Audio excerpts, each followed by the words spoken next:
எம்எல்ஏக்களை கடன் பெற்று ஆட்சி நடத்தும் அரசாக தாவேக அரசு உள்ளது என்று சட்டமன்ற எதிர்க்கட்சித் தலைவர் உதயநிதி தெரிவித்துள்ளார். சட்டமன்றத்தில் முதலமைச்சர் விஜய் முன்மொழிந்த அரசு மீதான நம்பிக்கை கோரும் தீர்மானத்தின் மீது பங்கேற்று பேசிய அவர், தேர்தலில் தாவேகாவிற்கு எதிராக 65% மக்கள் வாக்களித்திருப்பதாக தெரிவித்தார். தமிழகத்தில் குடியரசுத் தலைவர் ஆட்சி வந்துவிடக்கூடாது என்பதற்காகத்தான் அறுதி பெரும்பான்மை இல்லாத தாவேகாவிற்கு திமுக கூட்டணி கட்சிகள் ஆதரவு தெரிவித்துள்ளன என்றும் உதயநிதி குறிப்பிட்டார். அமமுக உறுப்பினரின் ஆதரவை பெற்றது, அதிமுகவில் ஒரு பிரிவினர் ஆதரவை பெற்றது ஆகியவற்றை சுட்டிக்காட்டிய உதயநிதி, தாவேக அரசிற்கு பெரும்பான்மையும் இல்லை, அரசியல் நேர்மையும் இல்லை என்று தெரிவித்தார்.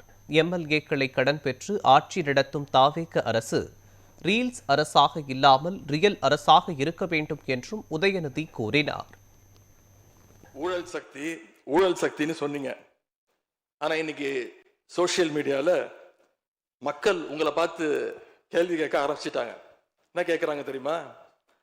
அந்த ஊழல் சக்தியோடு சேர்ந்து இருக்கக்கூடிய ஆளுங்கட்சிய இப்ப என்ன சக்தின்னு கூப்பிட போறாங்க. கிளீன் கவர்மெண்ட் சொன்னாங்க. இதுதான் உங்க கிளீன் கவர்மெண்ட்டுடைய லட்சணமானு மக்கள் கேட்க ஆரம்பிச்சிட்டாங்க. உங்க ஆட்சியை பொறுத்த வரைக்கும் வெறும் இன்ஸ்டாகிராம்ல ரீல்ஸ் ஆட்சியா இல்லாம ரியல் ஆட்சியா நடத்துங்க. அது மட்டும்தான் மக்களுடைய கோரிக்கை.